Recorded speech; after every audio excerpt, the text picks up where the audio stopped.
What if I were to suggest that you play a key role in the awakening world? And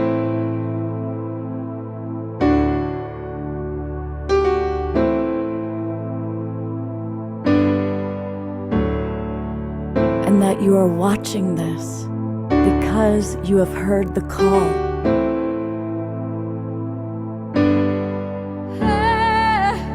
We can start right now by opening our hearts and minds.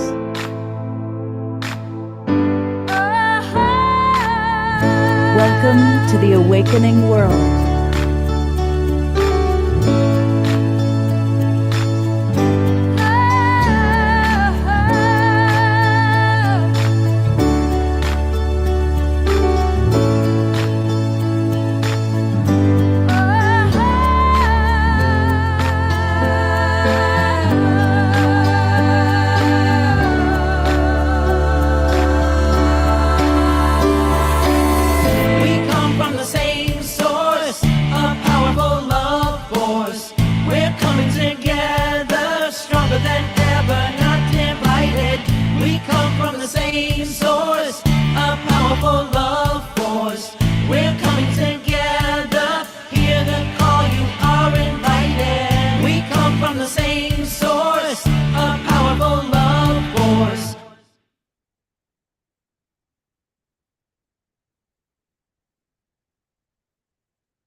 Good evening, everybody.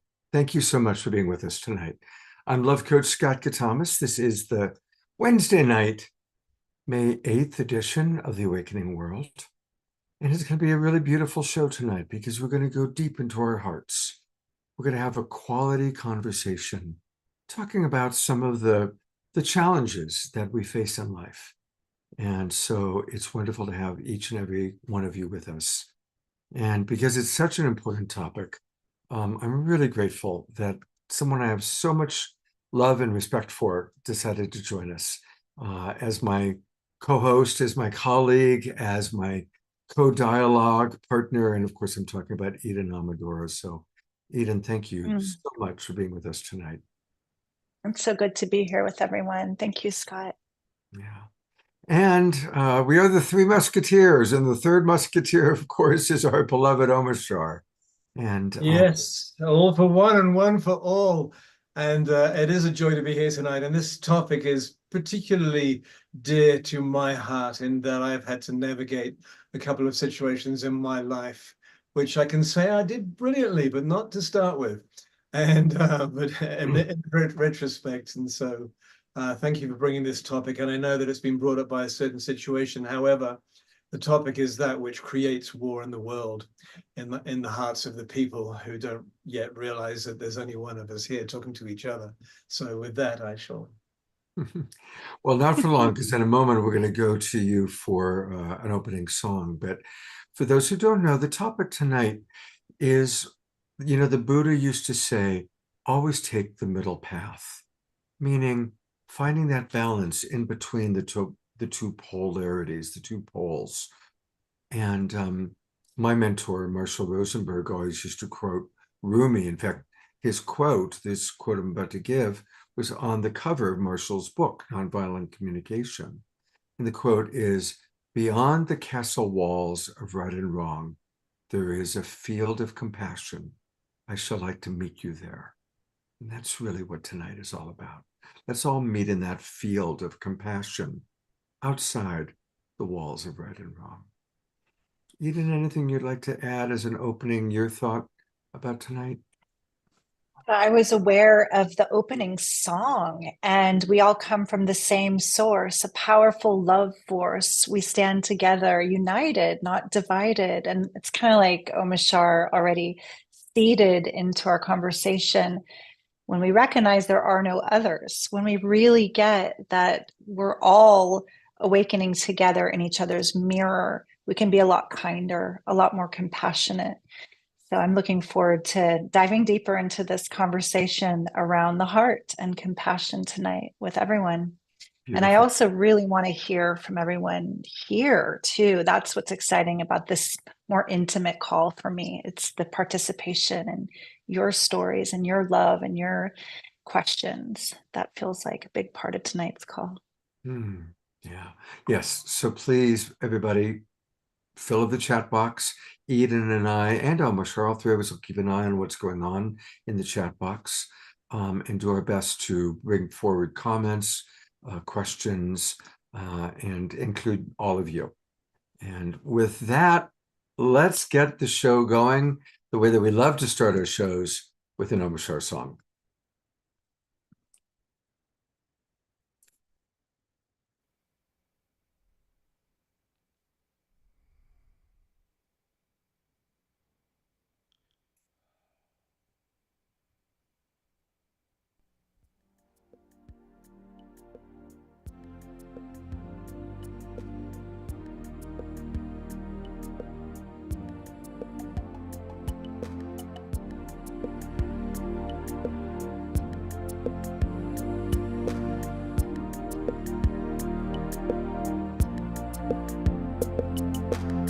Sometimes it feels so hard to move along, say goodbye to yesterday. Take heart, my friends, there is a new song, bringing us back to our homeland. When something troubles you, just call out my name. I am the one who loves you. Be still within. Hear what I say. Give me the chance to be with you. We are one heart, one mind, one soul, working together to heal. And there are no walls between us now. It's a celebration of union. So when you're feeling down and on your own, take a look around.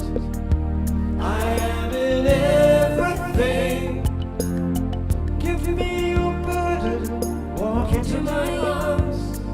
I will lift you up, I will hold you. We are one heart, one mind, one soul, working together to heal. And there are no walls between us now. It's a celebration of union.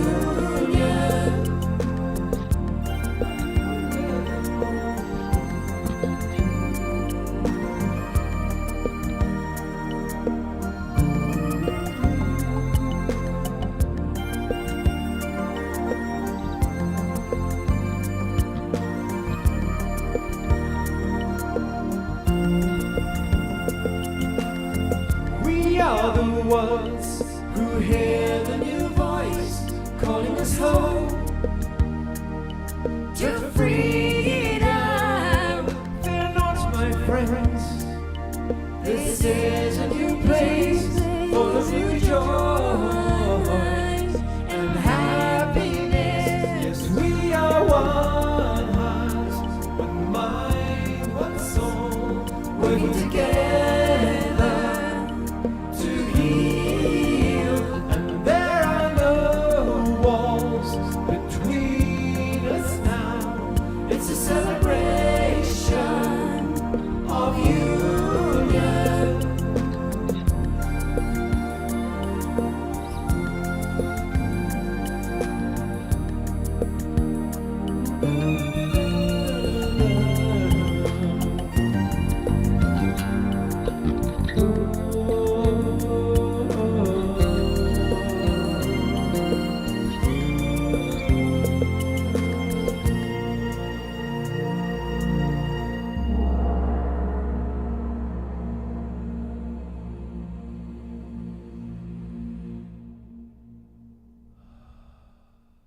Oh, that's all Twinkle, our beloved Omar Shah. What a perfect opening song.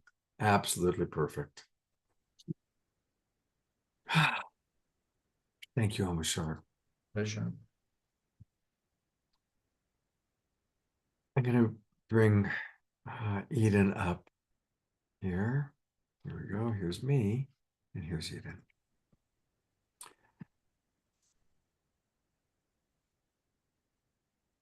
Eden, what comes up for you when you're observing people that you love and care about lost in an attack and defend dynamic? What do you feel and what comes up for you? This is such like the rubber hits the road moment, especially if the attack and defend dynamic seems to be aimed towards me personally. When it's not coming right at me energetically, there seems to be a lot more ability to think there's a lot of upset going on over there. There's a lot of confusion, there's a lot of anger, there's a lot of story being created, right? But when it's coming right at me, that's when, in all humility, I've found I need to dig super deep for my tools. And sometimes the tools are just down regulating my nervous system to be able to not put gasoline on that fire. And I'm not always perfect. I'm no master at this. Every once in a while, it's like part of me goes, oh, you're not breathing and you're feeling like your whole spine is contracting. Okay, let's take a deep breath. Let's ask for a pause. Let's take space even and reassure the person, especially if it's a very close beloved, I just need to take care of my body and myself right now. And I'm going to be available later once we calm down, once it's not in a heightened attack and defend moment. And I really want to name, Scott, that being your friend and getting to witness you and the choices you've been making lately, when someone's been attacking people you love and you personally, this isn't a very near and dear beloved friend or partner that's attacking you. So there's maybe a little bit more pause and ability to go, wow, that person really might have a very strong belief or a story or an agenda. That being said, I've seen you choosing the high road, choosing compassion, choosing to hold the whole thing with a larger pattern overview. And that's been really admirable. It's really given me a lot of like, wow, here's a person who walks their talk. They're a love coach, they're a relationship coach. And here they could be bitter, angry, swearing privately, talking badly about the other person. And instead, I have witnessed you choosing to have compassion for the being that is in that attack mode or defense mode and coming back to kind of take care of yourself and nurture yourself and just breathe through the waves of not only that person, but collective. We were talking before we started kind of this like online mob mentality. So I haven't had to deal with that level of attack where it's more than just a single being and someone who may have a very personal relationship with me that's triggered because of whatever, misunderstanding, attachment wounds. My job has been taking care of my body and my nervous system first so that I can come back with more compassion, like I'm witnessing you modeling, where I can come back with a little bit more curiosity, where I can empathize even with their experience, even if the words they're saying might not be true from my perception. I can honor their feelings. But it's really one of those, like, we can talk about spiritual awakening. We could talk about how we're all awakening here.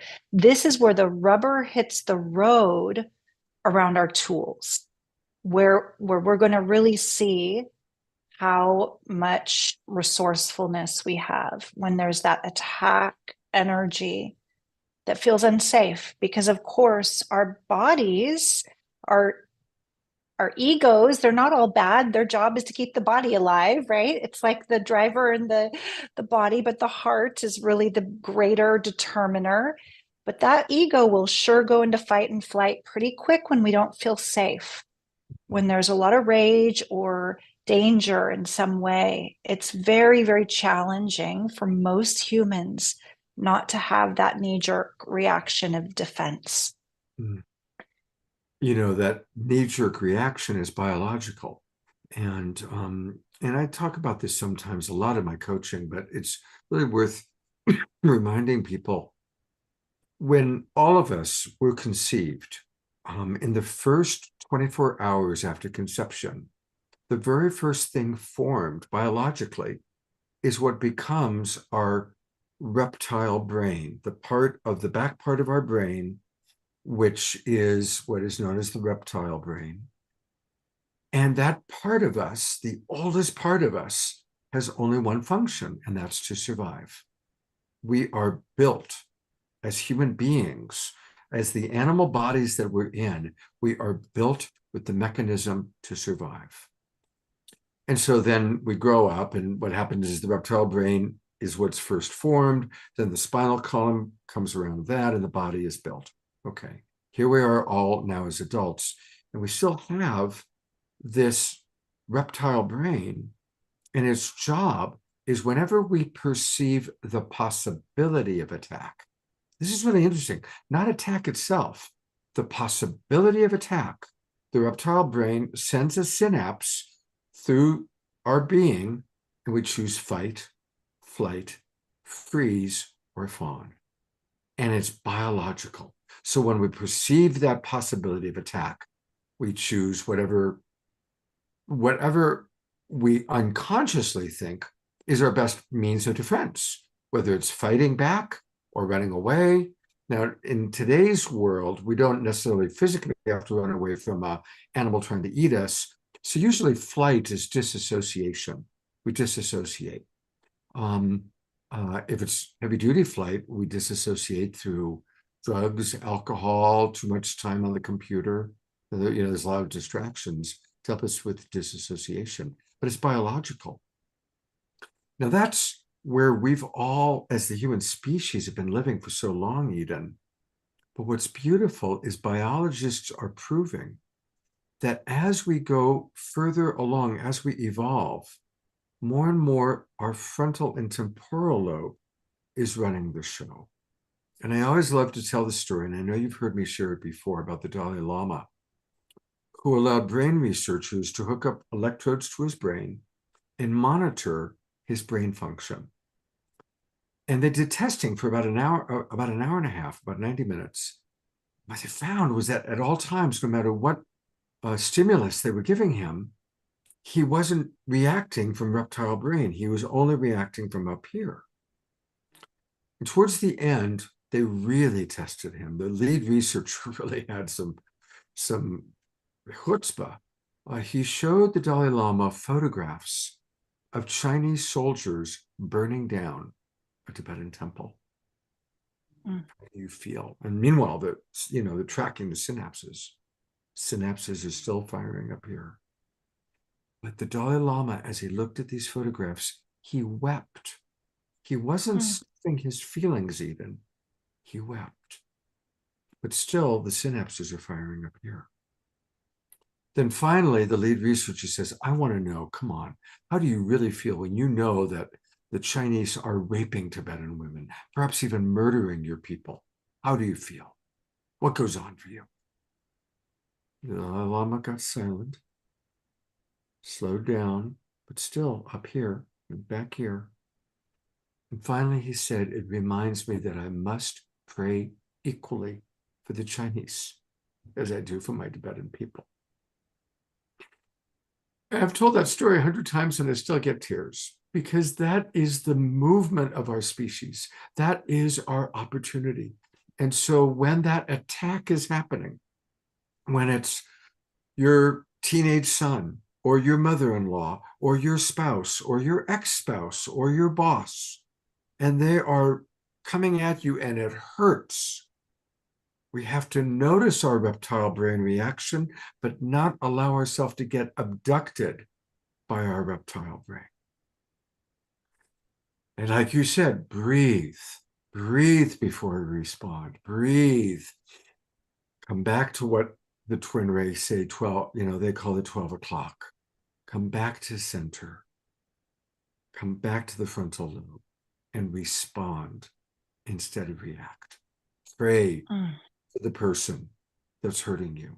Seek to understand why they are saying what they're saying. Seek to understand. Oh, so powerful, Scott. It brought tears to my eyes too. And it reminds me in the mystery school work that I've been deeply immersed in for so many years, we have an entire day dedicated to compassion and really kind of dispelling myths about what people think compassion is, because compassion is a very high vibratory state. It's not even empathy, it's not sympathy, and it's sure not pity. Compassion is being with suffering, like the Dalai Lama was able to be with the images, he could feel the suffering, but not to collapse into despair or meet the suffering where it is. And that's when that reptilian brain, when it contracts into fight, flight, freeze, or fawn. So compassion, we're at this time on the planet, there's so much suffering, right? We're being asked to choose to be with others who are hurting without going into judgment, fear, pity. And yeah, this is like when we talk about the violet ray being the highest octave of consciousness, like the frequency of clear discernment, presence, and unconditional love. And that is the path of mastery. Not that we're here to say we're, masters already. We're here in our humanity and our divinity, saying we're willing to be humble enough to learn, okay, that's where I fell out of compassion and I went in judgment, and it was like a tourniquet around my heart. And I felt like you were the other, and I needed to protect myself against you rather than feel you and stay with you in unconditional love, even if I don't agree with what you're saying, right? And our language is so powerful. Sometimes just saying like, that's not true makes a person more incensed. Yes. Yeah, it's like gasoline on their fire, rather than saying, even though that doesn't feel like my experience, I see your feelings and I feel what you're saying is very valid. It's very real to you. And I can feel you there. I feel you there. What you're saying is so important. That's what we're hoping, is to share tools. Eden's a wise woman. That's why I wanted her to be my partner tonight to converse on this. And remember that we can understand someone without agreeing. Most of us have been trained that if we don't agree with someone, then we aren't willing to seek understanding. But mastery is to be able to drop into their world, and even if you don't agree with them, to see it from their eyes. And there's an analogy I use a lot in my coaching, which I'll share with everybody right now, which is really helpful. When you're with someone and they're just, whatever they're saying, it's different from your reality. It's different from your belief or what you've even seen or experienced. Perhaps they're even hallucinating. But imagine if you had a 5-year-old daughter and you hear her in the middle of the night screaming, and you go running into her bedroom and she's screaming, "There's a monster in the closet! There's a monster in the closet!" And of course, there's not a monster in the closet, but she really believes there is. You're not going to scream at her saying, "No, there's no such thing as monsters." No, you're going to hold her. You're going to hold her and say, "It's okay. you. It's okay. Can I turn the light on? Yes, turn the light on. Okay, we turn the light on. Can we look in the closet? No, look in the closet. Okay, I got you. It's okay. I got you. And then finally, when she feels safe, it's like, okay, now you can look. You look and you go, oh, monster's gone. Right? That's how we would treat an innocent child.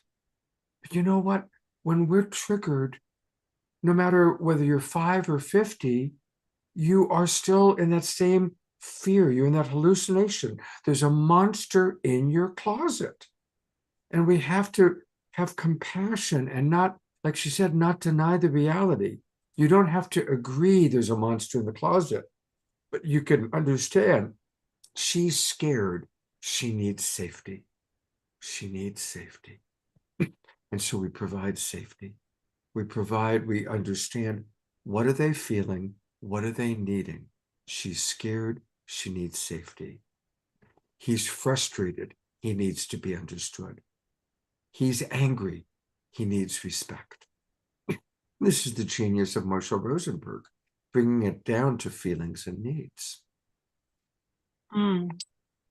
Your story about the monster in the closet reminded me of an experience I had a long time ago, crossing a big street in New York City and having a total stranger stop and scream in my face expletives, like, just like shaming and yelling at me as if it was someone that hated me, and recognizing this has nothing to do with me. But there's still that suffering and that pain and the energy of attack, right? And so to that being, something was really real in that moment to them, like the monster in the closet. Maybe they had spirits around them. Who knows why certain people are speaking to all sorts of beings that are invisible. I seem to be taking the brunt of it in that moment, suddenly, shockingly. And did it have anything to do with me? No. So in that case, because there wasn't an intimate attachment, there wasn't a bond, I could say that person's really suffering and just walk on without collapsing my frequency into, oh, the most horrible thing just happened to me. I can't believe it. It didn't really impact me. That being said, when it's public shaming, when it's personal attack from someone we care deeply about, that we want to see us as loving and kind and good and honest, or whatever it is that they're not seeing us, and we want them to understand, that's where we're going to feel it a lot more. So I know you've just gone through something like this, like a really big kind of like wallop of negative projections. And would you be willing to speak vulnerably and authentically about this? Because I know that your listeners love you, and we all want you to just be held right now, but we also want to learn from your wisdom. How are you keeping on in the middle of this intensity? Thank you for asking. And I, by the way, some wonderful comments in the chat box. And so I was going to read the comments, but I'll respond to you first and then read some comments. So for anybody who doesn't know, about 2 weeks ago, a very strong article came out written by a woman who is a self-proclaimed guru hunter, and who has historically written negative stories about, as best as we can tell, about 25 spiritual teachers, including Byron Katie, Mooji, Abraham Hicks. So a lot of very beloved teachers she's gone after. And she has spent a lot of time putting together a story about the Twin Ray, my friends, the Twin Ray. And she never, by the way, made any attempt to call the Twin Ray, to talk to the Twin Ray, or to talk to anyone, or at least put in her article anything positive. It's a real hit piece. It makes them out to look like con artists and to not look good. It was shocking for me when I read it. But even more shocking was how many people were believing it. How many people were like immediately just assuming because it's in writing that somehow these things are true. And so I chose right away that night, I felt very inspired to make a video, sharing my direct experience of the Twin Ray, how I've experienced them. And, you know, I've known them for 4 years. I've lived in their home. I've seen them morning, noon, and night. And I just shared my experience because my direct experience, having spent a lot of time with them, is they are very well-intentioned. They are always consistently loving, compassionate. They're always the same. I mean, again, I've been with them early in the morning. I've been with them late at night. They're always the same. Now that's for me, that's a big sign of a high level of evolution. When someone's not all over the place, you know, they're really nice in person, but then, you know, behind closed doors, they're yelling and screaming at people. I've never, ever once seen the Twin Ray, either of them, yell at somebody or be harsh with somebody. Never in 4 years, including, by the way, the last 2 weeks. And I've been on the phone with them or on Zoom with them almost every day. And they're still maintaining that level of consistent compassion and care and kindness. So anyway, I created a video, which I posted that night. And it got a lot of attention. It's gotten about 2,000 views now and a lot of comments, hundreds of comments. And the comments really ranged. And it was interesting to see, I want to say one of the ways I've gone through it, I've gotten so much love. So thank you. And a lot of the people in the Zoom room right now have sent me loving messages. And that really goes a long way. And thank you, Eden and Omashar. And those of you who have sent loving messages, I want you to know it's really meant a lot to me. Thank you. I really appreciate the middle range. And that's who I really want to acknowledge. A lot of people who are like, well, you know, I am wondering how much of this is true. What, you know, are these allegations true? And so I really appreciate the people that are like, okay, that this raises red flags, this raises questions, and want to know the answers. And so that's a very, for me, healthy and legitimate response. So I acknowledge that. And then there's the people that break my heart that automatically believe this is true or all of it's true and jump on a bandwagon. I always knew they were frauds. I always knew they were fake. Scott, you have no discernment. Your reputation is ruined now that you would go out in favor of or promoting these people. And that hurt. That hurts. It hurts to some degree. Maybe 20% of the hurt is my ego and wanting to be loved and wanting everybody to like me and not wanting my reputation to be damaged. That's in there. But really, honestly, the majority of the hurt is what this show tonight is all about. When we don't have all the information, we've just read something and we jump on a mob mentality bandwagon of, oh yeah, that's true. Let's get them. Let's throw stones. Let's all pick up stones and start throwing stones because somebody else has started throwing stones. And oh, that is the great pain. And that's why I wanted to do this show tonight. And we've all done that. I'm sure that most of us probably when we were younger, have fallen into a mob mentality. And that mob mentality can be political. Those of us who hate a particular political figure. You know, I watch Jimmy Kimmel at night and laugh, okay? So I can find that in myself. And but I think it's one thing when it's a public person that really doesn't have any idea what I'm thinking versus people that we know and people in our own immediate community and world. And the last thing I want to say for now is it also makes me sad to people that are missing the point. And then what I thought about is, wow, my 4-year experience is these two people are pure love. What is it that someone would want to choose to see them as con artists instead of seeing them as who I know them to be, which is authentically, genuinely loving people with good intentions?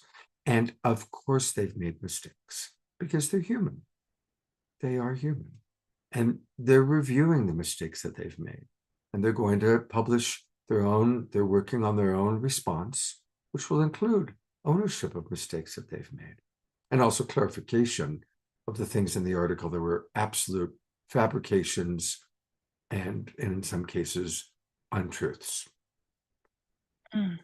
So that's my Yeah, I know you didn't mention that being that is known as the Guru Hunter also, after your loving, compassionate video, chose to go after you. Like she actually got oh very yeah, there's that. personal. Then there's that. Yeah, of course I when I found out that was happening, for the first day, it was like, oh wow. Oh wow. And then again, just all the love that I've received and the people that really matter. And in my whole world of the people that I know that are friends, I've only had one person that I care about turn on me. Only one. And that hurt.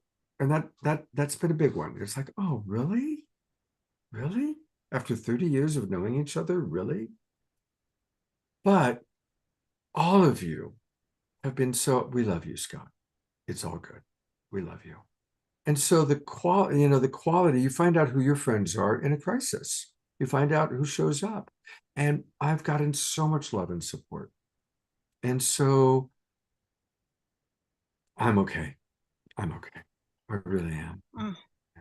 Because of I you. really Because of all of you. witness your grace. Yeah. Yeah. Just Yeah. witnessing your grace that you're living with and choosing to feel the love and support and focus on the love and support. And, Yeah. it shows a lot about your consciousness that you're not going to dwell in fear or victimization, and you're going to focus on the love and supporting your friends to move through this time as gracefully as they can as well. Thank So let's you. just all give Scott a little love here.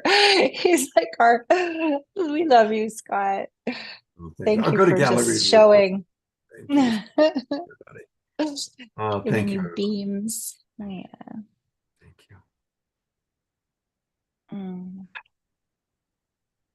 All right, I'm going to read some comments and bring Omashar up here. So going kind of in reverse order, Don pointing out the importance of modeling empathy and compassion because it's contagious. Thank you, Susan, for the maximum grace. Thank you, Eleanor Joy. Thank you, Richard. George writes, I always feel great, uplifted in the twin ray presence, and even on the day of our online meetings, very empowered. Jerry, our wonderful beloved wild monk, writes, a wise one has said, we can't have a testimony without a test. Let's all shine brightly. Absolutely. Diane brings up something really accurate. Massive insecurities within self could be triggered when one sees or recognizes their own lack or their own lack proficient in another. That's a good point, Diane. Thank you.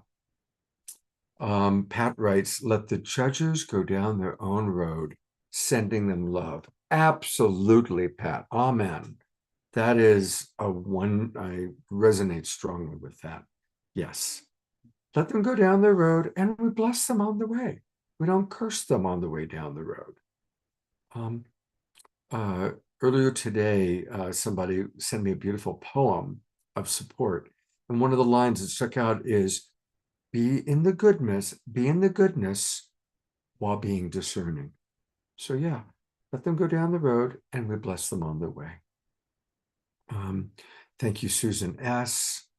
Thank you, Diane. Thank you very much. Most of these are appreciations, and I'm just really thanking all the appreciations. Thank you so much. Ellie writes, the twin ray are pure love. It's easy to see and feel. So thank you. You know, Susan writes, regarding this woman, could she be crying out for help, compassion for her pain? Absolutely. What we do know is she was raised as a child in a cult where a lot of apparently horrible things happened. We've also learned she's a transgender from man to woman, and she has written about feeling excluded from the transgender community. So there is a lot of pain. And I had the fantasy of just talking to her one-on-one. That was actually one of my opening thoughts. And I spoke to two people who had made that attempt, other people that have had interactions with her, and their advice was that she's not very open-minded. She's not very open at this time to anything other than her belief system, her beliefs. And so that It's really a shame. It's such a shame. I was thinking, oh, that would be an amazing breakthrough conversation with you, because you're just such a master at nonviolent communication. To even have that conversation would be amazing. And, you know, if she's watching or ever watches this, I am absolutely open to the conversation if there's truly an open heart. So here's the question. Are you willing? Anybody that's a hater or anybody who's on the side of anti, are you open to the possibility that these two people are actually wonderful human beings? Wonderful human beings. And if you're open to that possibility, let's have a conversation. And if you're not open to that possibility, let's not waste each other's time. Those are my thoughts. I see there's a lot of other comments that have come in. Do you want to pick and choose and read some of them, Eden? But you're muted. You're muted. Thank you. I said I'd love to. Susan says, people who can't love and feel unloved can't always believe that love is real. So it feels like a farce to someone who can't feel it in themselves. And above that, Terry, you're very cute with your little emoji. There are 3 sides to every story. Bottom line, when the poop hits the fan, that's when you learn a lot about people and who are truly supportive, or at least not make things worse. Over time, the dust will settle and things will improve. She's just giving you lots of encouragement still, Scott. There's some people who have their hands up, some people who would love to speak tonight. Ellie, who I know has worked with a lot of shamanic healing and clearing of entities, is sharing her wisdom in the chat around people raised in a cult probably have lots of trauma and entities. It can be very complicated. Yes. Richard says she wants others to be open-minded, but for her, not the other way around. And just so much love is coming in. Karen says, we love you so much, Scott. We are with you. Wisdom again from Susan. People project onto others the darkness they believe inside themselves. Yeah, there's a metaphysical quote from the Mystery School that says, as viewed, so appears. We live in a world of reflection and projection. So navigating that, remembering, often you're all great wisdom teachers too. You know this, that we see what we believe. We see what we expect to see. It's like we're projecting the movie outside of us. Yeah, there's one more comment here. Oh yeah, Scott says he will bring people on and invites us when we speak to come from our hearts, our love, and our compassion, to really bring your wisdom, bring your medicine. And I'd like to encourage the art of quintessentializing instead of a lot of story, just like the nugget that you want to share, right? It's like the powerful piece that's medicine for the whole here. tonight. Let's to model that. Let's start off with our beloved brother Omashar. And Omashar, what are your thoughts? What would you like to share? What would you like to bring in? I have too many thoughts, and luckily some of the seeds that Eden is putting in here are leading me on, because I've had all through my life I've been now that I'm on the screen by myself, I'm blanking out. All through my life, I've been accused of things that I haven't committed, I haven't done. Always, always, always, always. And ever since first school, and then then you get the whole schoolroom turning around to you and pointing their finger and going, "Aha! I know it's you because you've gone all red in your face, right?" And so it built up from there. And this precursor of early programming, being in a society which does not, let's say, love individuality. I spent many decades building up a community around the world, and of people who loved my music and loved what I espouse. And I spent over a decade in Hawaii as a music director for the Unity Church over there whilst traveling. Anyway, a situation happened. I mentioned it a few weeks ago on the show here, and I'm not going to go into the story because luckily Eden said, let's bring out the nugget for everybody, which is very true because the story is just a story. It's just a bloody story. And it gets so boring and it's repeated by pretty much everyone on the planet. But suffice it to say that I was accused of something that I didn't do, and I was beaten up by the police, and all sorts of nefarious, horrible things happened to me because of whatever projections that the police thought that was happening in the situation. And then I ended up on the front page of a newspaper with a black eye in a jumpsuit, an orange jumpsuit, chains and everything. It was not cool. The policeman, the police that took the photo were cool. We were having a laugh. They even said, "Oh, Misha, what are you doing?" I said, I'm a musician. And they, on the computer, they brought up one of my videos whilst they were booking me. It's like, this is an oxymoron right here. But anyway, that's levity to help me out of my depth there. And but I suddenly had on the online part of this newspaper a slew of horrible, vitreous, nefarious comments saying, "Look at him. He looks like the guy that they, yes, they got him. Good one. He's horrible. He's a bastard. He, should lock him up." Because I looked the part. I mean, I did. It's pretty cool. It was very uncool, but but anyway, this is the guy goes out, the person that goes out with the torch, and says, "Yeah, he's up there in Transylvania." And then all of the people with the pitchforks go, "Yeah, let's go and get him," and stone them. And so what happened from that was I suddenly found out who my fair weather friends were very quickly, very quickly. I had a community of hundreds of people within the island that I was on, and thousands of people around the world who were suddenly alerted of this situation with Omashar through a fundraising program before the person who put out the fundraising program even asked me what actually happened. And suddenly I had a network of suddenly virtually everybody that I'd ever communicated with through my music in the last 20 years of my life was told that Omashar was now being charged with felonies and was going through a problem. So can we help him? Hire a lawyer and all that. And a lot of people did help me. They gave me a huge amount of money, unbelievable. But the nugget out of this is it's taken me ages to extrapolate my loathing to all these people who blamed me for this thing that I could have no defense against. I was in jail, had no defense. Even the lawyer was told the untruths, and so he went down a defense road that led me into actually having to plead no contest, which I have found out later means that you've just pleaded guilty. And so I had so much egg on my face. Not only was it personal, not only was it my community, but it was everybody who I'd built up the last 2-3 decades of my life around the world now backing off.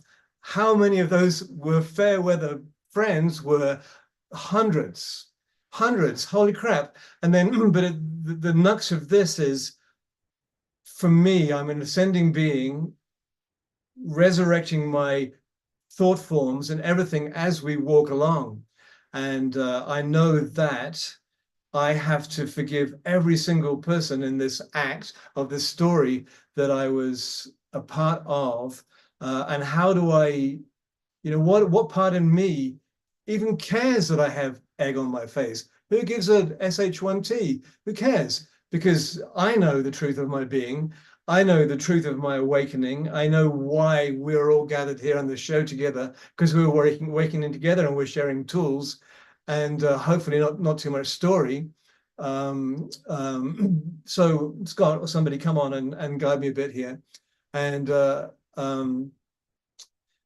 it's your story was so compelling that we were like wanting to know more. It was like, I know I said, okay, keep it short and powerful, but we were all like, wow, we didn't know this about you, Omashar. It gets even more negated because after I was locked up for a week, I was actually told that we have doubts about what's going on, so you can actually leave the jail now. And I was so scared of going out into the world. My reptile brain was so triggered at that time. I've been literally held down by police and injected with drugs and given all sorts of things, that I elected to go back into jail for 2 more weeks because I felt safe. And then at the end of that time, I was released, and then it went through the court system, and I was ameliorated of all the horrible charges. But this is more story. I'm just giving you a little bit more story just to get your attention. Yeah, what I am aware of is the part of your story where you recognized this is part of my hero's journey. Those trials and tribulations and the loss of all the support in my community actually allowed you to dig even deeper into your spiritual resourcefulness and to recognize, like, wow, this is part of my path of ascension, out of the part that wants to defend or protect or fight or who cares about my reputation, into this greater love and service that you chose to bring forward from this time. It's amazing. And over the last, this was now 3.5 years ago. And over the last 2 years, I mean, every day I'm working with it, but my mind in an idle time will try and bring up one character out of the story and put blame on them. And I immediately go, okay, I forgive you, I love you, I let you go. And I've learned it's a fire, it's a huge fire, the biggest fire I've ever been in this life, maybe not in all my lives, but I think it actually is, because I had the tools to deal with it. It doesn't mean I wasn't dragged into the fire and got really burnt in a horrific way, but that which is true within me cannot be burnt. And I've learned to not give any attention to anything that is duality based in this world, which is a little challenging when we see so much horrific war going on out there and debasement of the human being. How can you view it without being empathically brought into it? Compassion, but not empathy. Because we're all here on the awakening world envisioning the new world which already exists, and every time speaking from my perspective, obviously, every time we put our thoughts towards the old world, we're pulling ourselves back into the old world. Every time we're thinking of the new world, we are raising ourselves up there. So it's up to us to let go of the past. But how do we honor the past and not get dragged into it, not let it? I want to just illuminate something you said, because you're so full of wisdom and you're giving us so much pretty quickly now. But there's something you said you do that I really like to go back to, because I think it'll serve all of our viewers. You said that when one of the characters from the past comes back up in your consciousness, instead of letting yourself go down the blame, shame spiral, you consciously forgive them. And that right there is powerful. That's freedom.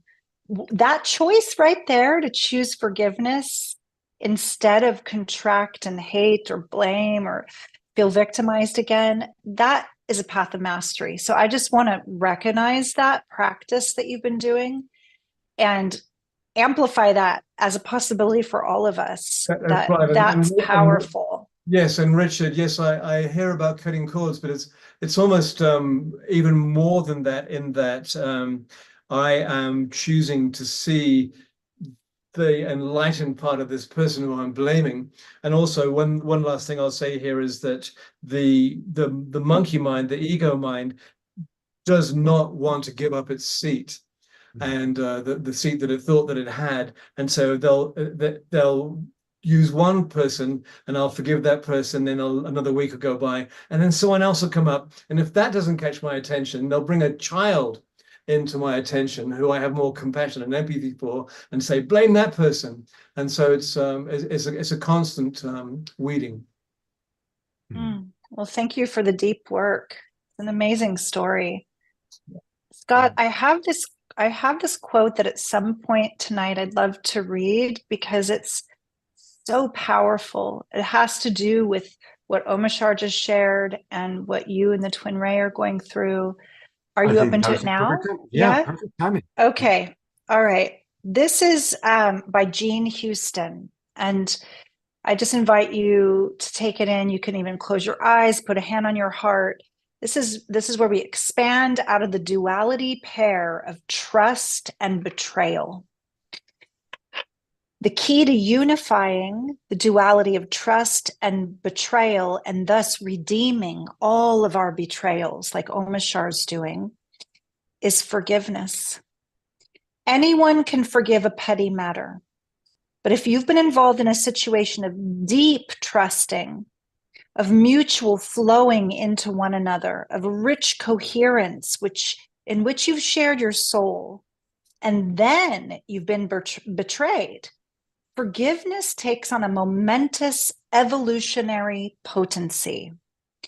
Only forgiveness will allow you to return to the garden after the gaining of awareness that opens that gateway into fully conscious partnership with divine creation. Through genuine forgiveness, love is restored and the deeper evolutionary soul potential is revealed. So this is, it's a really long writing. I'm going to stop there because, we've all felt like we have been betrayed. And I bet everybody here can find some moment, even back to childhood, where we've been the betrayer, where we've been the one that needs to ask the forgiveness. We get to be all characters in this Hall of Mirrors curriculum at some point or another. So deep work in forgiveness. I want to riff on that and say that I've come to believe that there can't, or there rarely can be authentic forgiveness until there's compassionate understanding. Otherwise, it's just, who can relate to, you've been wronged by somebody, but you have a spiritual moment, you forget, you go into you say, I forgive you. And then you realize a day later, a week later, a year later, you really haven't forgiven them. Who's had that experience? I'm imagining most of us. Real forgiveness, and I've coached 1,000 couples now, and that's included dozens of situations where there's been extreme broken trust, where a couple come to me and he's had an affair and she's shocked and devastated and they have children. And is there any way we could save this marriage? And yes, they can.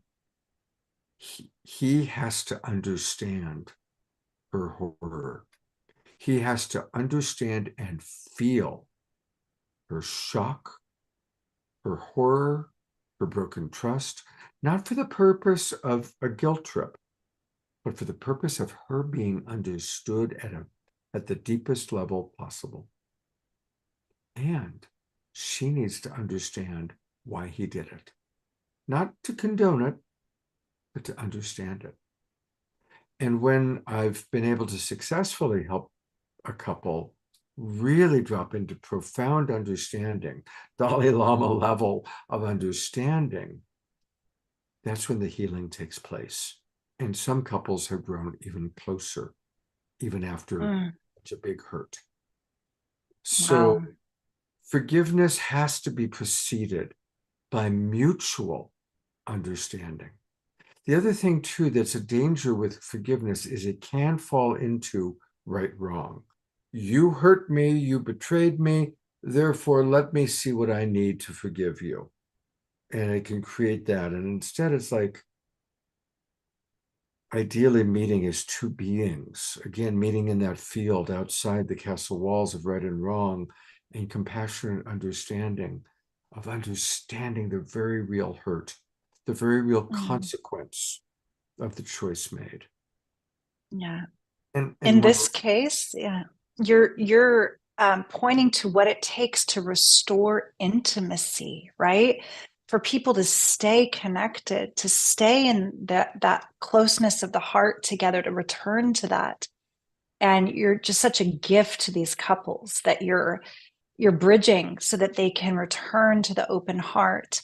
And I know in some cases, like with you and the author of this article, or with Omashar and those accusers of his false, accusations, that's not ever really going to be possible.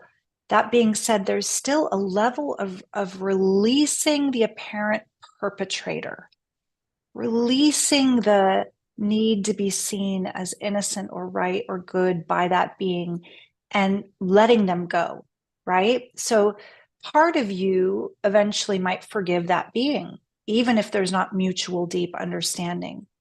But in an intimate relationship, I can so hear and see what you mean about for real forgiveness, which then births another level of intimacy and connection. There needs to be deep understanding. absolutely. And again, discernment. We're not going to get along with everybody. We can't agree with everybody on everything. And so discernment is, and Yogananda said, discernment is the last lesson of master souls. So discernment is very important. A few people are asking to go deeper into the allegations. I'm not going to do that. I'm not interested in pointing people to the article or talking more about the allegations. Again, I want to take the high road. I am not here as a representative of the Twin Ray. I'm here as their friend. Okay. They will respond. Of course, they're working on a response. I've spent a lot of time hearing their thoughts about response, sharing my thoughts about a response. A response is coming.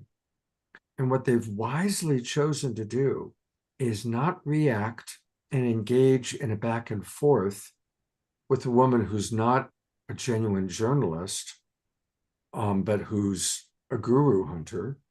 They're not going to engage. Instead, what they're doing is crafting a very well thought out, this is who we are. This is what we stand for. This is not who we are. And to really describe it and explain it in their way, in their words, and in a beautiful way. And I want to say they're in a very humble state right now. They're in a very, very humble and very vulnerable. And so you will hear from them. That's why tonight we're talking about the bigger picture. We're talking about the overall picture and what comes up. There's some great comments I'd love to read, Scott, if you're open. Yes, that's great. Dana says Ho'oponopono is powerful. And I love that you brought that in, Dana, because the wisdom of the kahunas, I was told that in English, we make that mean, I'm sorry, please forgive me, thank you, I love you. And a kahuna said in our original Hawaiian language, we actually don't have the word forgive and sorry. For us, it's only good becoming greater. With understanding, we're not doomed to repeat. Similar to what Scott said, deep understanding, make it pono, talk it out, and to feel with that compassion the other person's experience. There's a wonderful story online. If you haven't heard the story of Dr. Lin, or Lin, I think it's Lin. He was a Hawaiian psychiatrist that healed an entire psych ward by a Ho'oponopono practice. Terry sending love to all who need it right now. Richard says, don't forget to forgive yourself too. Yes, it takes understanding and compassion.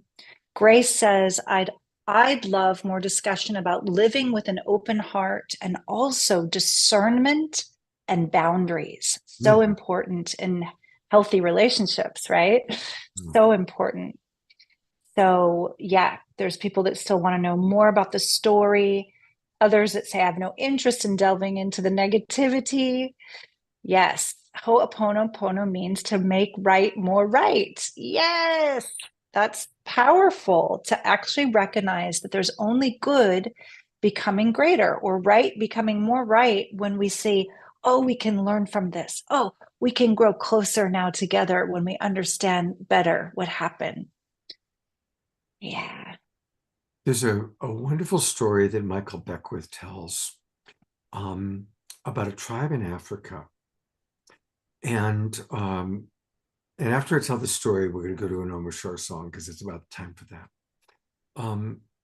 So when a couple are ready to have a child, the woman goes off into the forest, into the jungle, and she listens for a song. She listens to see if there's a being out there who wants to come into her womb, and she knows that that's real if she can hear a song, a clear song from the being, the song that represents the being's nature. And if she hears that song, she comes back and she teaches the song to her mate, her husband. And as they make love, they sing the song together. And if they conceive, then they know that they're in alignment with the song of the soul that wants to come through. And if she's pregnant, or if she's conceived, as she gets big, they teach the song to the tribe. And when the time comes for the birth of the child, the whole tribe gathers and sings the song as the being is born. Once the being is born, is a child. When the child does something that needs correction, if it's a small thing, the mother sings the song to the child to help the child remember who he or she really is. If it's a bigger thing, then the family sings the song. And if as an adult, that being commits a significant misstep, a sin, which is missing the mark, the entire tribe, there's no punishment. This tribe does not believe in punishment. The whole tribe gathers around the being and sings the song of its soul to remind the being who they truly are. And when the being passes away and dies, as they burn the body, the tribe sings the song one last time. Powerful, Scott. Let's all remember to do that. Let's not punish each other. Let's not hold each other in the prison of what you did that hurt me. Let's try to remember to see the divinity in the being. And we can still set boundaries. That's another talk. We'll talk about that, talk about boundaries later.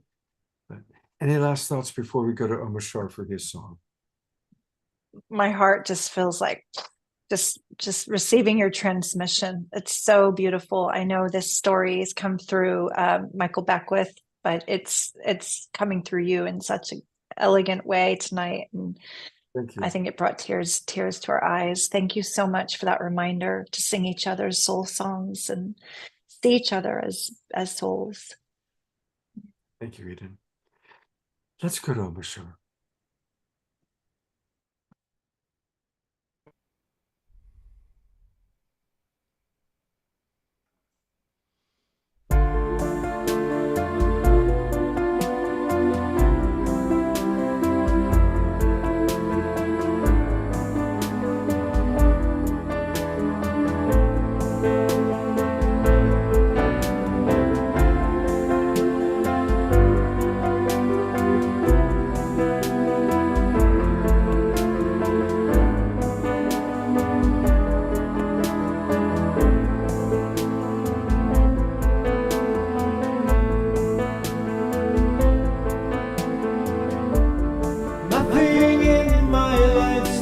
fame. It seems my world is falling into the dust that gave it birth. Empty feelings find me deep in contemplation, waiting for the rise of another earth. And we all know what we've come here for, and we all feel that our hearts are true, and together we will make it home, and we'll trust to love once more.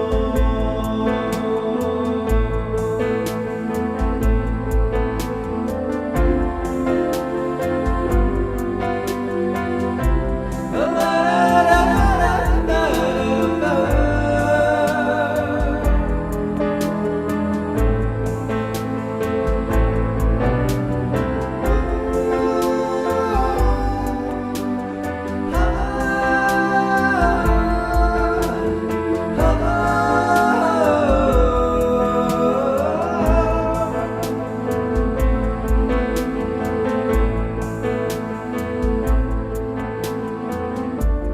Walking through these fields of fear that bid for my attention.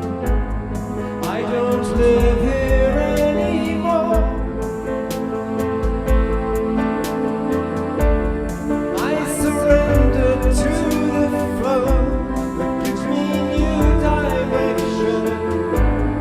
All that's left to do is trust and fly. And we all know what we've come here for, and we all feel that our hearts are true, and together we will make it home, and we'll trust to love once more.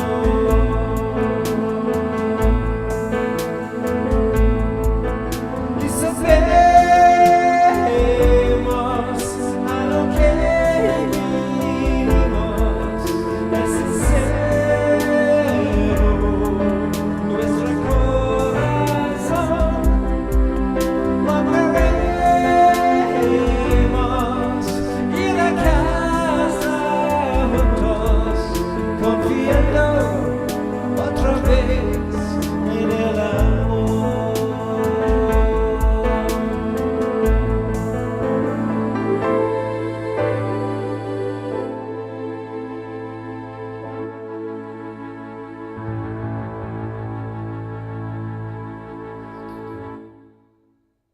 Let's all go to gallery view and twinkle our beloved brother. Thank you so much, Omar Shar. Thank you. Mm. Ah, Where are you, Scott? You want to come in too? I do. I was looking for myself. That's happened to me Sometimes before get lost too. in looking at all the people. Isn't it beautiful to see everyone dancing? And I just so appreciate our beautiful Global Peace Tribe. I think let's call on a few people that wanted to express themselves. And I'm going to start with Margie, because she has her hand up. Hi, Margie. Hi, oh, there we go. Well, this is a topic that I've had a lot of exposure to. Scott, as you know, I represented the teachings of Maharishi Mahesh Yogi for many decades. And I personally, went through the experience of being attacked when I would give lectures, and also had the opportunity to witness him and how he handled it and what he, the wisdom that he gave us over the years. First of all, that truth message that somebody speaks out, like the twin do and like Maharishi did, it's a very coherent frequency. And he would say that when we speak the truth, then the other more negative frequencies, they almost come up because they're in the process of being purified out. And so we don't need to focus attention on the negativity that's coming up because it's just working its way out of the sphere, of humanity. It's a cleansing process for the whole world.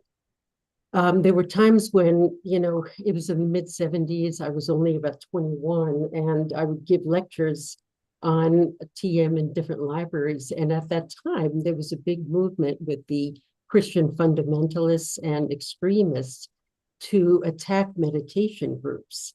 And so people would come to my lecture and, heckle me and try to keep me from saying what I was saying. They would say that meditation was the work of the devil. And somehow, even at that young age, I had this intuitive feeling, don't even try to address what they were saying. And what I did was I let them speak for a minute, and then the audience around me, they would come to my support because they didn't come to hear the heckler. They came to hear the truth speaker. And so they were the ones that would kick him out. So it was an interesting phenomenon that, when negativity rises up, people recognize that that is not the truth, and they will support you to speak the truth even more. There were times when I saw Maharishi being interviewed on TV, in person and on the media. Of course, there wasn't the internet back then. But he would use that opportunity to not necessarily answer their questions, like, why are you doing this way? Or, what was the truth of what happened with the Beatles, or, whatever the subject was. He would just use his platform as an opportunity to speak even more truth. So again, not to address the negative, reasoning that's going on, but to just know that if you want to get rid of darkness, you're in a dark room, you just flip on the light switch, and that's what gets rid of the darkness. You don't have to chase darkness away. I would say with the Twin Ray that they should just use it as a platform to just keep speaking their message and just, enjoy it. And, one last thing, Maharishi would say, any publicity is good publicity. And that it just brings out their teachings and their chance to, to express their side of it even more. And it also gave him the opportunity to be more bold. So we know that if the darkness is being revved up and chased out, just be even more bold to speak the truth. Anyway, that's my contribution. It's a subject that is, I had to live through it, and so I just wanted to say something about it. Thank you, Margie. I really appreciate that. And it is a very similar situation. So it's very, very relevant what you've been sharing. Thank you so much. Katrina just wrote, what a great share. So yes, it is. Thank you, Margie. Eden, is there anything you'd Thank like you. to reflect back while we have Yeah, Margie? thanks. Yeah, thank you, Margie, for that deep, calm voice of wisdom and the light, be the light in the darkness. And it reminds me when I started working with my teacher, and she spoke of empty presence will bring up everything in the way of unconditional love. So when people sometimes sit in circles of open-eyed meditation, like we do in the Divine Feminine practice, they'll feel a lot of fear. They'll feel a lot of shame. They'll feel the things that are actually getting kind of alchemized and cooked up in the system to be purified into the open heart. And none of us are immune from that conditioning living in this world. It's like we have our epigenetic imprints, we have our early childhood traumas and programming. And so love, like Maharishi's, love like this unconditional empty presence will bring anything that's denser up to the surface to purify it. Thank you. I'm going to paraphrase, but Einstein has a lot of quotes that go along the lines of the true measure of intelligence is how quickly we can change our beliefs. And again, that's an important thing. When I just ask all of us, when we read something or we hear something about another person or a situation, noticing, what am I choosing to believe? What am I collecting evidence for? And am I only collecting evidence to support my existing beliefs? And these are hard questions, but really important questions if we want to really expand our consciousness, if we want to continue to grow and to evolve, right? And I think we all, you see that a child hasn't formed all their beliefs. A child is like in wonder because everything and anything is possible. And then we see the opposite of that, someone who becomes very narrow-minded and this is the way it is, and they're not willing to see anything else. And people like that aren't very much fun, that's for sure. And sometimes they're dangerous. And a fanatic is dangerous because they only see evil, right? I mean, probably the most extreme example is a suicide bomber who's willing to kill himself and other people because he's so fanatical in his belief that the people he's killing are evil, innocent civilians. So, but we all can do that sometimes. We can all put on these blinders of only collecting evidence to support our own belief. And so again, let's all just notice, where do we fall into that trap?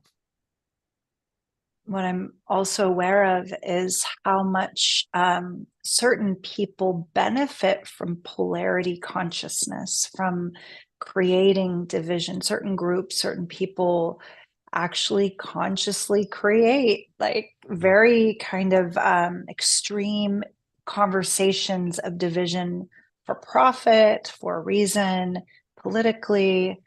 I mean, we're such good-hearted, innocent beings inside, we humans. I think sometimes of our star kindred, like the elder, if you believe there's life off of this beautiful little planet, that they're looking at us going, awaken and see each other as, unified soul, the human family.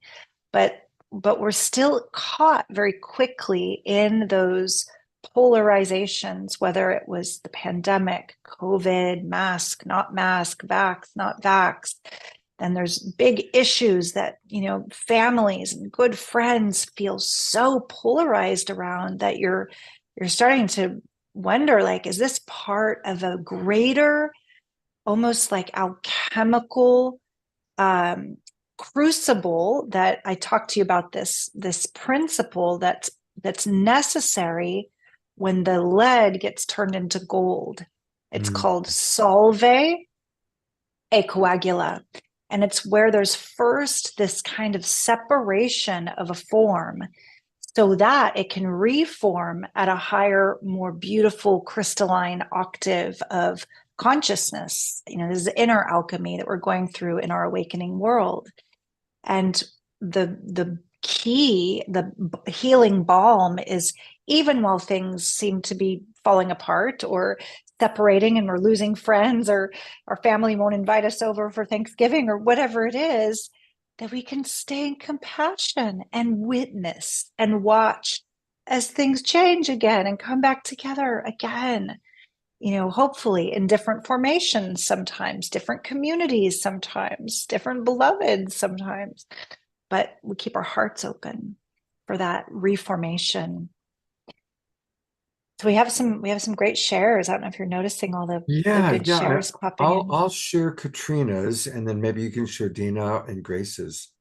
So Katrina, our dear friend, who was on the show just last week, I believe it was, or 2 weeks ago, shares about authentic relating, and she's put into the chat box the link, but for everybody watching on Facebook, I'm going to go to it. There's a wonderful training called Authentic Relating Training, and there are 5 practices. So we'll scroll through quickly. The 5 practices are: the first one, welcome everything. The second practice of quality authentic relating, assume nothing. There's a quote from Abraham Lincoln: "I don't like that man, so I must get to know him better." Thank you, Abe. Third practice, reveal your experience. The more personal and introspective a work of art is, the more universal it becomes. Beautiful. The fourth practice, own your experience. Just really own it. This is my experience. It may not be true for anybody else. And the fifth and final practice is to honor self and honor the other. So thank you, Katrina. Those are beautiful practices and beautiful tools, beautiful reminders for all of us. Eden, what do you want to read and share?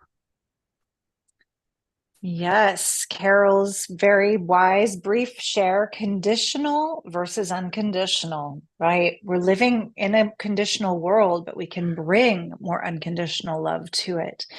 Grace Denise says, that was wonderful. Oh, to Margie, seeing as the opportunity to speak truth more clearly, to shine light and see the darkness disappear, what Maharishi would choose time and time again. Instead of kind of going into the gossip frequency, into the dense negative, whatever projection frequency, Maharishi chose to use the platform, the attention, to keep transmitting something of value in the light. Dana says, spiritual light seems to naturally, and even without specific intention, bring to light the darkness, unhealed aspects of others. Then, if they're not ready or willing to grow and evolve, they may turn against the source of the light for no apparent linear reason. This has happened to me a number of times in soul connections where I had a lot of love and care for the person, and it was very hurtful for me, even though I've tried to understand it from this perspective. I think that we've been there with you, Dana. I have a personal story about that one too. Yes, there's some comments about lack of skills in the general public with discernment, possibly, or the desire to take an action or stance to be seen. I know there's a lot of desktop warriors typing out their angry rants and judgments, but they're not in the room with the person. They're not actually feeling the other's humanity, and they're hiding behind their computer, right? Everybody can shame and blame from behind their digital device, but really we're rising above that kind of low frequency.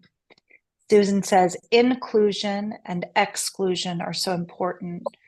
When a person feels excluded, they strike out. And she's mentioning that a lot of school shootings happen from children who are really suffering, really, really in some traumatized, lonely state. Ellie says that's a lot of what road rage is also about. Oh yeah, I think that everyone here can relate to being on the receiving side of some pretty intense energy at some point or another in their lives. And I know that we've received a lot of gifts so far, a lot of tools so far. I have a personal story. I wasn't sure if I was going to tell this one, but one of the most challenging things I faced probably, oh wow, this is about 10 years ago, was being in a deep love story at that time with a musician. And we were really working hard. We were doing our spiritual practice together. And sometimes we come with so much trauma. And this particular being, he was a lot more verbally abusive, we'll say, like name calling, attacking energy than my nervous system could handle when the trauma would come up. And in the end, I needed to say, this is complete. This was my truth. And I know others have been there. You can love someone, you can be in love with someone. And if it's a toxic, codependent relationship and you start to awaken to it and see it, you can only really change yourself sometimes if the other is not willing to do the work. So in that case, I was the one that I was like, I'm needing to call quits. And that being did not want me to end the relationship. Several months later, because my daughter was also connected to him and his family and his older sister, my daughter spent time with his older sister and told me, oh, he's written a new album. And I was happy for him. I was like, oh, he got his muse back, his voice back, his inspiration. Because when we were together, he had said, I can't sing anymore. I've lost my voice. You sing, we'll co-write. Anyway, long story short, the entire album was about me being a demoness. So I was publicly slandered and shamed, and about 10 songs on this album. And I really sat with it for a moment, like, how can a person that I loved so much choose to go so black and white, so polarized into all bad and project that on me? And then I really came to the place where I saw him as stuck in pain. He got stuck. And it felt, I guess, cathartic to be in that frequency of blame. And in that moment, I chose to release it completely, to not fight against it, not contest it being put out publicly. And it kind of just disappeared out of my field. Just, it's like gone. The being disappeared. Any care about the music or who would hear it or know it was about me disappeared. And that's kind of like Omishar's story. It's like you sometimes think about the person and then in that moment, just forgive. So we've all been there in some way or another. Thank you for sharing your story. And of course, it wasn't about you because you're not a demoness. It was about his projection. Yeah.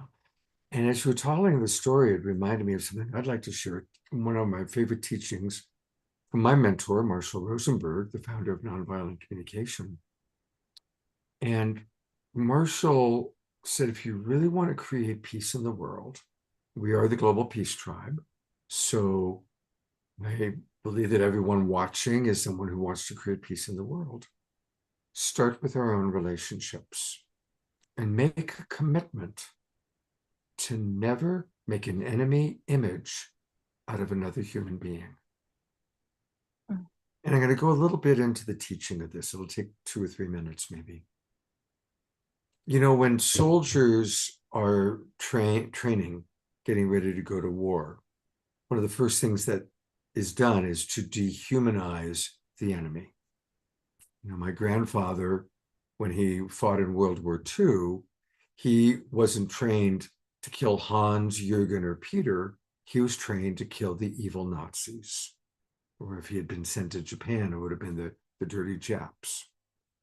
In our contemporary time, the training for people who are flying drones and dropping bombs are not taught, you know, you're going to be dropping a bomb on a family and his name is Abdul and Rasuli and Mohammed. No, they're the evil terrorists. But we dehumanize, so we all can see the dehumanization there. It's obvious. But we all dehumanize when we assign an enemy image to another person. When we look at somebody and we don't see John, we see that asshole. We don't see Carol, we see that bitch. And that's how we see them. That's how we express ourselves about them. That's how we think about them. And sometimes we do that about ourselves. Oh my God, I'm such an idiot. And so noticing when we use dehumanizing terms in our language or in our thinking or in our expression of another, if we want to create peace in the world, we commit to removing that. We commit to noticing when we do them, when we think that way, or certainly before we express it. Now, most of the time, when we have a thought like that about someone, it's because that person's made a choice or they have a behavior that perhaps has hurtful consequences on us. So this is again where discernment comes in. Never make the being bad. Don't assign an enemy image to the being, but instead recognize what's the choice or the behavior that's having a consequence on myself or on someone else. And to really make that distinction, the being is always divinity. The being is always God, life, experiencing itself fully as John, as Carol, as Scott, as Eden, as the twin ray, as the writer of the article. That's always God experiencing itself as the being. But we can acknowledge that when you made this choice, when you wrote that article, it had the consequence of spreading things that are not true, as an example. So let's just try and, as Global Peace Tribe members, and thank you, Marshall Rosenberg, up in heaven, my great, beautiful mentor. Let's remember Marshall's teaching. Yeah. And what comes up for you as you hear that, Eden? I love that expression, do not make an enemy image out of anyone. That's powerful to remember. Even as our fight and flight mechanism might be going off, it's like to remember that it's not real, it's that projection.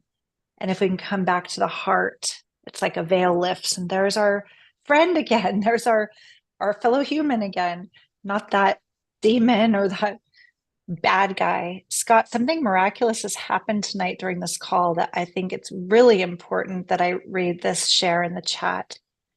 Andrew says, thank you, Scott, for this discussion. I'm in gratitude of this authentic conversation. I was very reactive and attacked a longtime friend of mine and turned against them, killing our friendship. But after listening to you, I was able to write a heartfelt letter to them, ending with Ho'oponopono. I really gave my all and explained where I was coming from and what upset me.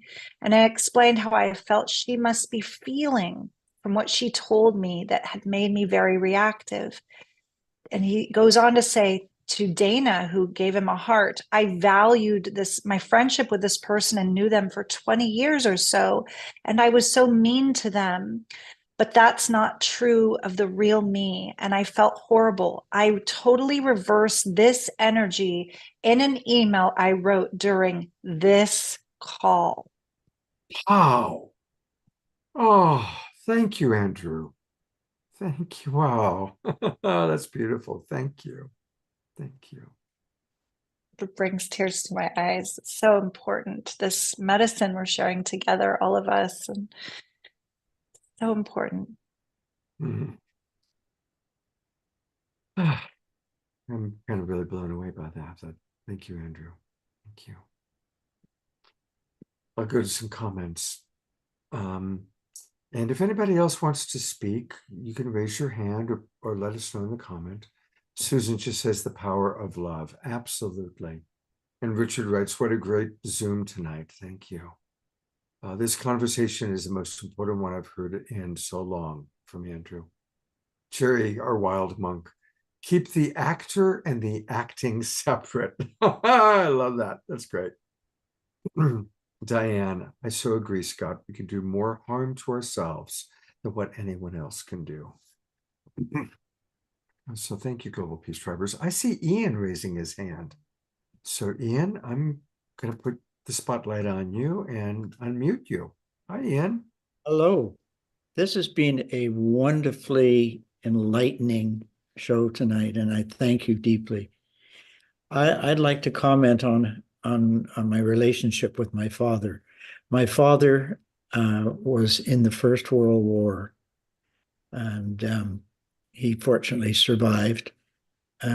And he was a very strict man who liked a great deal of order around him, and was made sure that that happened. And I, very early in my life, did not like my father, and I didn't want to be like him. And I can remember he walked with very splayed feet. I consciously walked with my feet straight ahead at the age of 5 or so.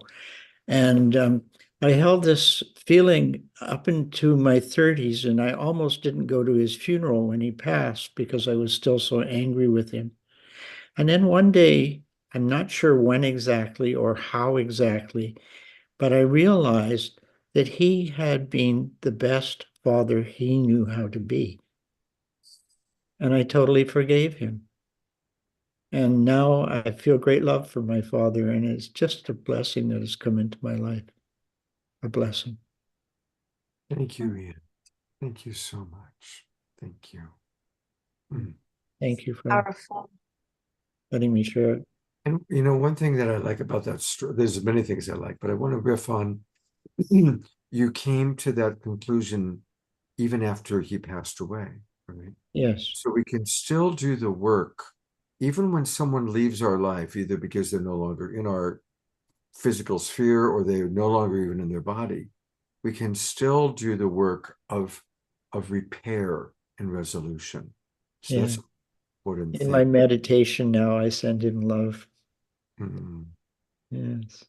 Thank you. Thank you. That's beautiful. Thank you. I feel from Ian's story once again how forgiveness isn't for the other person that we forgive. It's for ourselves. It's for our wholeness, our health, our Yes. radiance, our presence. And when we let go of that enemy image, as Scott said, it's like this big release of a power block. Like Ian's energy is like, oh, I feel so much peace and so much joy now. Yeah. And that's such medicine. Yes. Thank you. Thank you. Yeah. Thank you. Is there anyone else who wishes to share?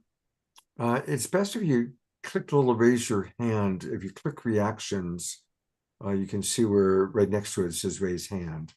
So, and there are some wonderful comments. Do you want to read the comments, Eden?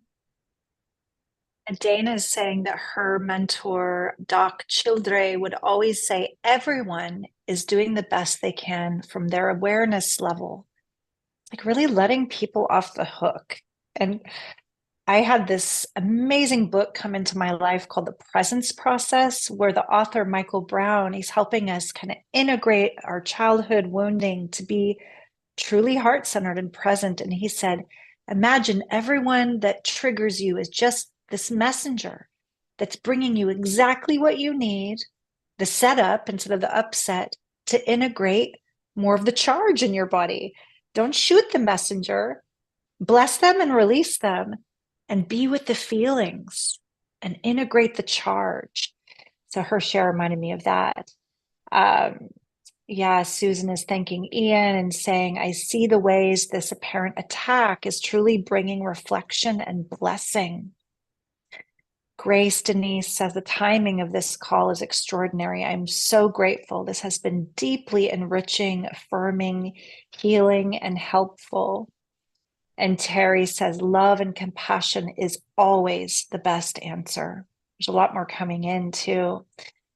People that have also done the forgiveness work after a family member passed. Susan had the same experience. She did the work later, had a powerful healing at his grave, forgiveness at the grave. Reverend Jeffrey, isn't it amazing? It's not amazing. These events have helped us all dive deeper into the source of love that is our true source of the divine. Oh, and down below, so many unexpected gifts. People really resonating with Ian's share of forgiveness. Yeah, beautiful, heartfelt, deep conversation. Thank you all. An incredible show tonight.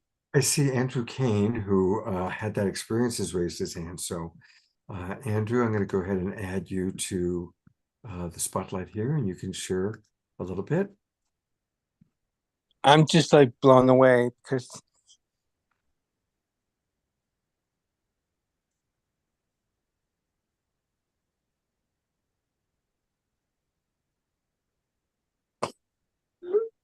Mm,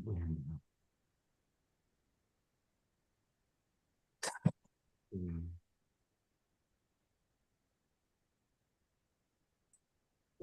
sorry.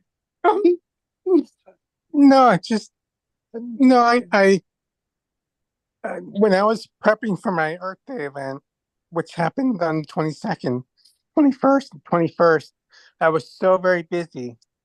So very busy.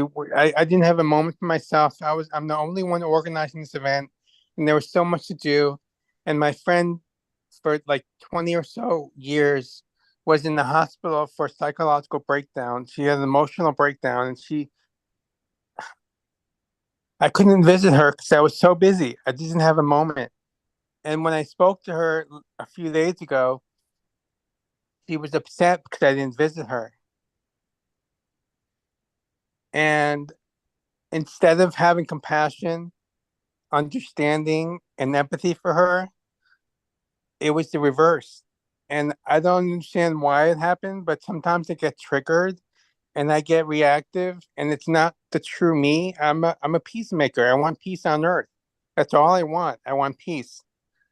Yet there's parts of me that are not always peaceful because I get reactive and triggered, and I don't know how to handle it. And I know about the Ho'oponopono, and I know about the what is it called, the communication that you nonviolent communication. Yes. I actually met her at a nonviolent communication course in New York City. That's how I met her. Wow. Yet I killed the relationship by texting her, saying mean things to her. And for the past number of days, I've been thinking about it and how, like, you know, I know a lot of people, but I don't talk to a lot of people on the phone. And she's one of the people I talk to because she has a lot of medical issues, and I'm always concerned about her. Yet she was upset I didn't visit her in the hospital, and I explained to her that I was too busy, and this call, I can't.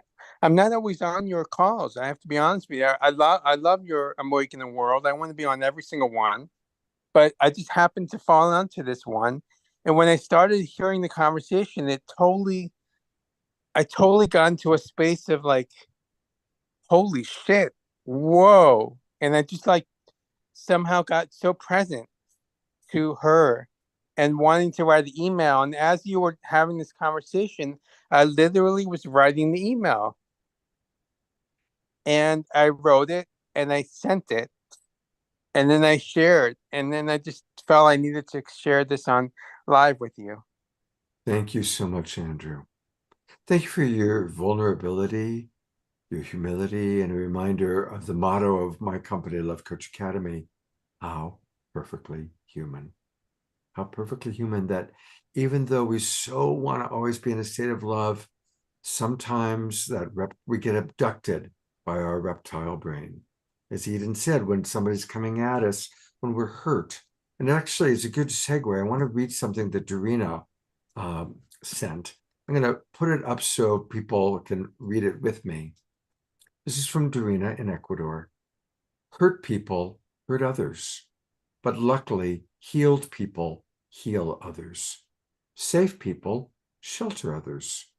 Free spirits free others. Enlightened people illuminate others. And love always wins. So shine your light of love on all who may cross your path in life, because what you do matters. Beautiful. Thank you so much, Dorina, for that.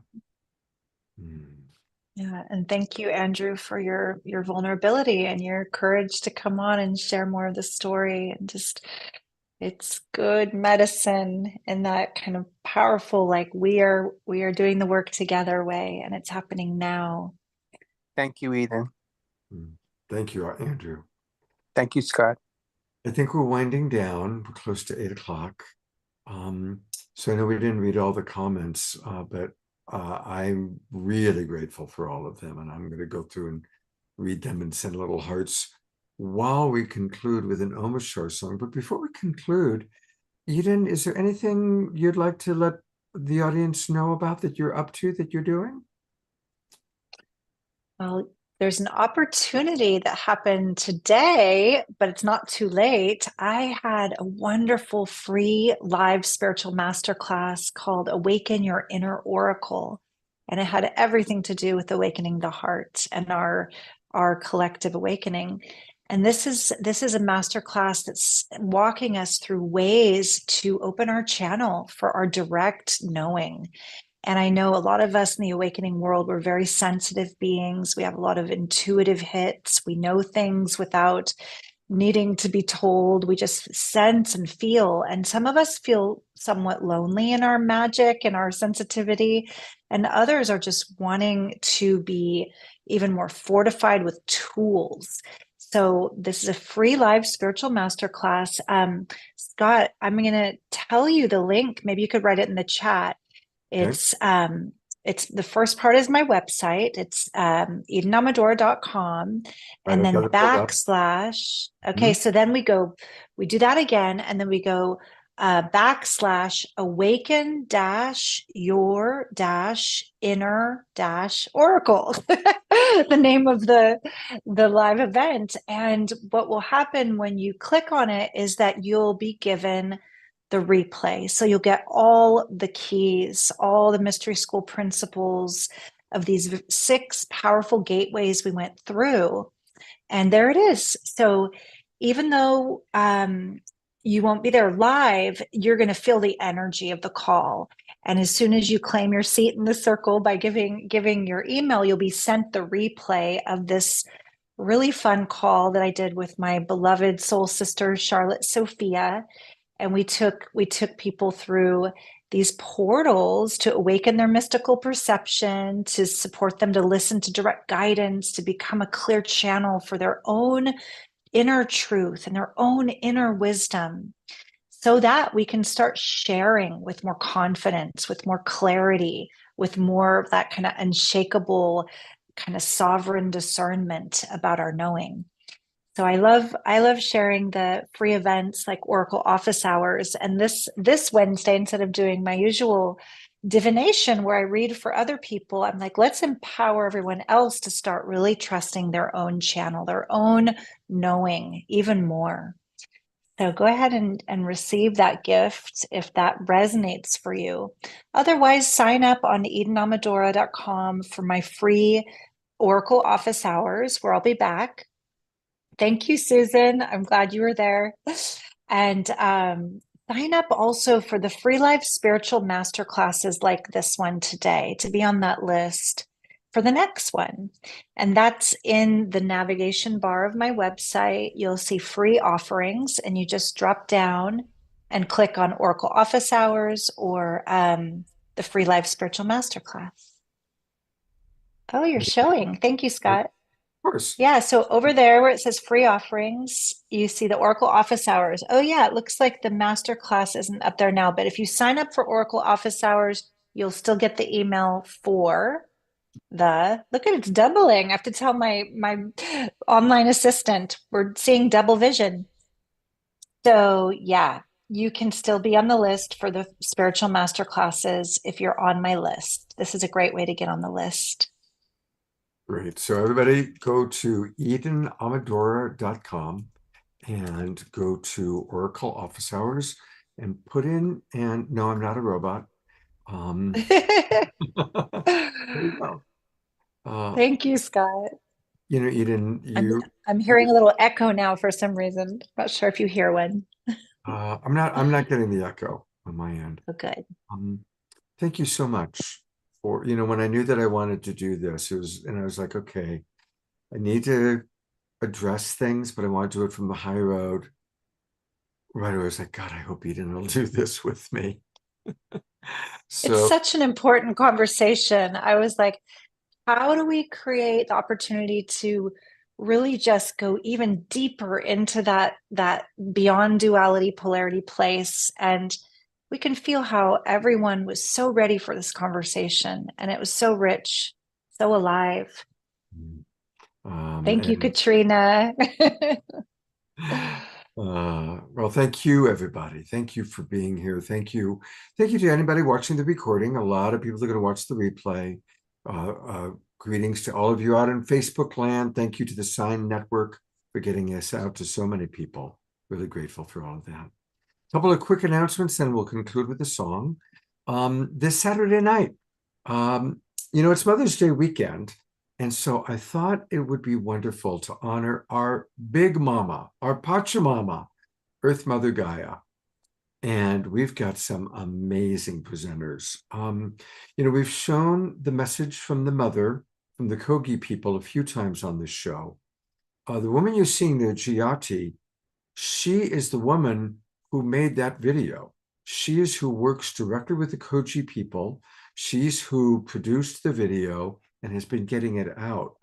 And she actually reached out to me and said, I'd like to be on your show and give a greater explanation of the story of the video. And she's got some very important information she's going to provide us about, because for people who saw the video, it's intense. The Kogi people are very connected to the earth. They're completely dedicated to being messengers of the earth and speaking for the mother. And that video is intense. It talks about some big ramifications. Anyway, she's going to be on the show. Beloved Louisa Stowe is going to be with us. Louisa Tish is one of our great wise elders. She's kind of like, the Black Jean Houston. She is a well-honored and revered elder. Our beloved Anasuya Hallelujah is going to be with us. Marc and Claire Dubois, who are amazing environmentalists.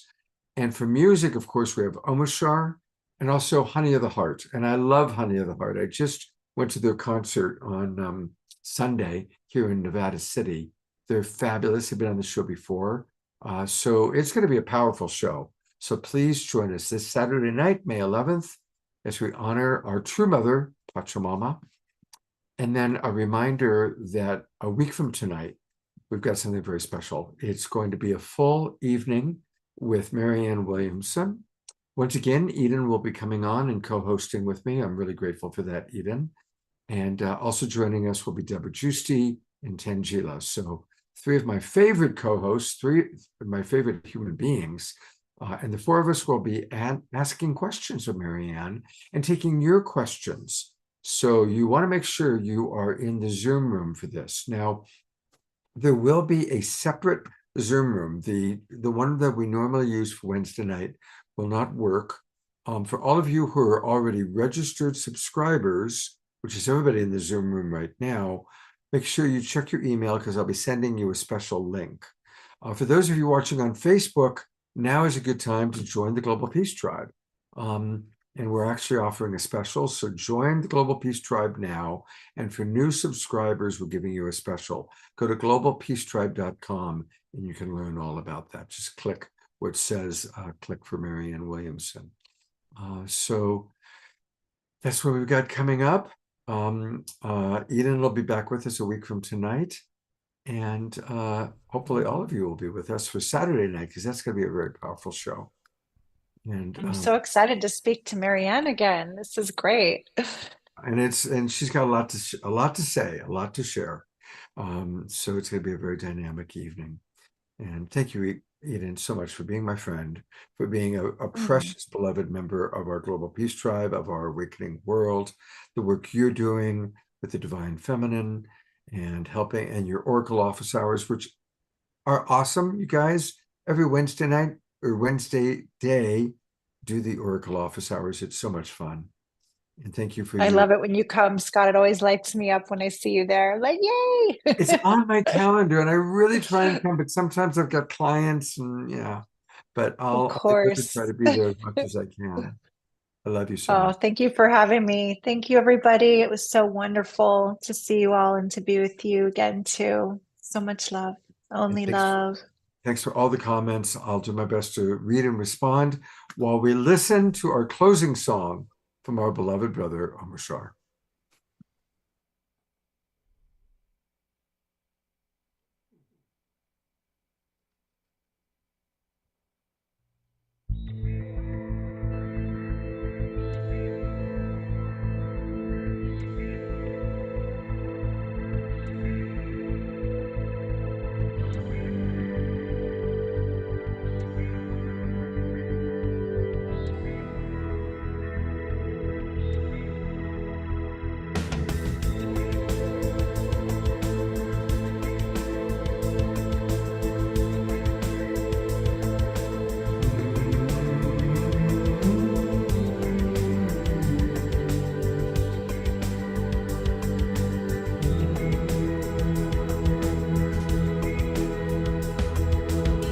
Where is the light in your eyes? Where is the joy in your heart? Why are you hiding from me? Staying locked in your doubts. My love is all that there is. Your fear is hurting you so. I know it's all that you feel, and that it's hard to let go, let go, let go, go, go, go, go, go, go, go, go.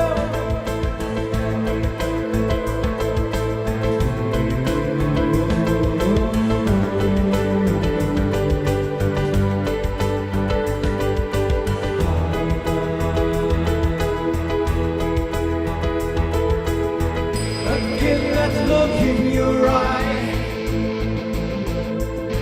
You do not believe in me. You'd rather live in your dreams. I've come to set you free. I am the lover you need. I hold my hand out to you. All I ask is your trust. I love you more than you know, and I love you, you, you, you, you,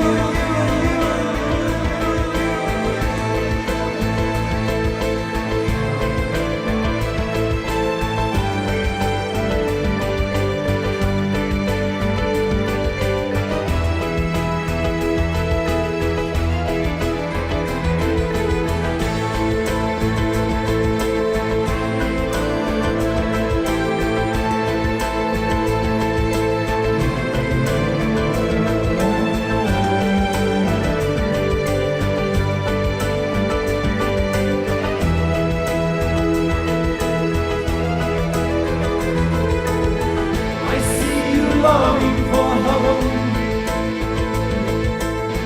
You need to feel you belong, and that there's purpose to life. Come back home.